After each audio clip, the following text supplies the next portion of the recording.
இந்த வீடியோவில் வாட்ஸ்அப் அப்ளிகேஷனில் ஸ்டேட்டஸ் வந்து எப்படி வைக்கிறது, அந்த ஸ்டேட்டஸை வந்து யாரெல்லாம் பார்க்கலாம், யாரெல்லாம் பார்க்கக்கூடாது, இந்த செட்டிங்ஸை நீங்கள் எப்படி எனபிள் பண்ணுறதுங்கிறத இந்த வீடியோவில் பார்க்கலாம்.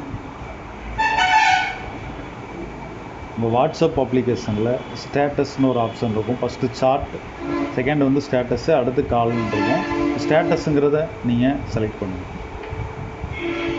ஸ்டேட்டஸ் கொடுத்துட்டு மை ஸ்டேட்டஸ்ன்னு இருக்கும். மை ஸ்டேட்டஸை நீங்கள் செலக்ட் பண்ணுங்கள். செலக்ட் பண்ணி நீங்கள் வீடியோ எடுக்கிற, அதாவது கேமரா எடுத்து அந்த ஸ்டேட்டஸ் வைக்கிறதுனாலும் நீங்கள் வைக்கலாம். அதாவது ஏதோ ஃபோட்டோவை நீங்கள் வைக்கிறதுனாலும் வச்சுக்கலாம். இல்லை உங்களோட கேலரியில் ஏற்கனவே ஆல்ரெடி இருக்கிற ஃபோட்டோவை நீங்கள் ஸ்டேட்டஸாக வைக்கிறதுனாலும் இதில் வச்சுக்கலாம்.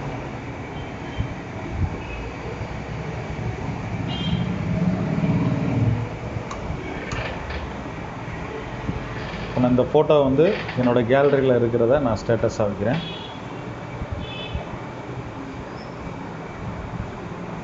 ஸ்டேட்டஸ் வச்சோடனே நீங்கள் இங்கே பார்க்கலாம், இங்கே ஸ்டேட்டஸ் வந்து சேஞ்ச் ஆகிடுச்சு.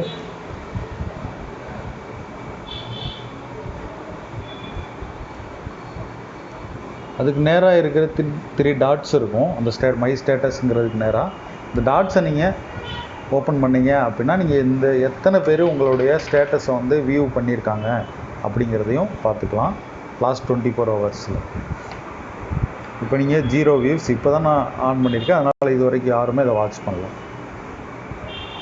அடுத்ததாக இந்த ஸ்டேட்டஸை வந்து யாரெல்லாம் பார்க்கலாம், யாரெல்லாம் பார்க்கக்கூடாது, அந்த செட்டிங்ஸை நீங்கள் எப்படி எனபிள் பண்ணுறதுங்கிறத பார்க்கலாம். இந்த மேலே டாப்பில் 3 டாட் இருக்குல்ல, இதை நீங்கள் செலக்ட் பண்ணிங்க அப்படின்னா ஸ்டேட்டஸ் ப்ரைவசின்னு ஒரு ஆப்ஷன், இதை செலக்ட் பண்ணுங்கள். இதில் செலக்ட் பண்ணிங்க அப்படின்னா உங்களுடைய ஸ்டேட்டஸ் எல்லாம் யார் யார் பார்க்கலாம் அப்படிங்கிறத இந்த செட்டிங்ஸில் நம்ம பார்க்கலாம். இதில் ஃபஸ்ட்டு ஆப்ஷன் மை அக்கௌண்ட். உங்கள் ஃபோனில் யார் யார் கான்டாக்ட் லிஸ்ட்டில் யார் யார் நேம் இருக்கோ அவங்க மட்டும்தான் இப்போ இருக்கிற மை கான்டாக்ட், அதுக்கு நேரம் நீங்கள் செலக்ட் பண்ணிங்கன்னா உங்கள் கான்டாக்டில் இருக்கிற நபர்கள் மட்டும் உங்களுடைய ஸ்டேட்டஸை பார்க்கலாம். இப்போ இந்த செகண்ட் ஒன் பார்த்தீங்க அப்படின்னா மை கான்டாக்ட் எக்ஸப்ஷன் ஒரு லெட்டர் வரும்.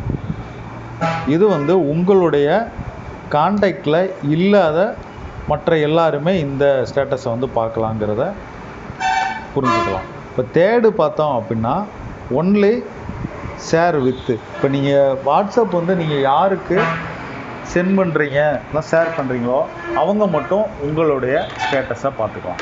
இப்போ நீங்கள் இதில் மை கான்டாக்ட்னு கொடுக்குறதா உங்களுக்கு பெஸ்ட்டாக இருக்கும். மை கான்டாக்ட்னு கொடுத்துட்டு நீங்கள் டன் கொடுத்துருங்க. டன் கொடுத்துட்டா செட்டிங்ஸ் வந்து அப்டேட் ஆகும். இப்போ உங்கள் ஸ்டேட்டஸ் வந்து வாட்ச் பண்ணுங்கள்.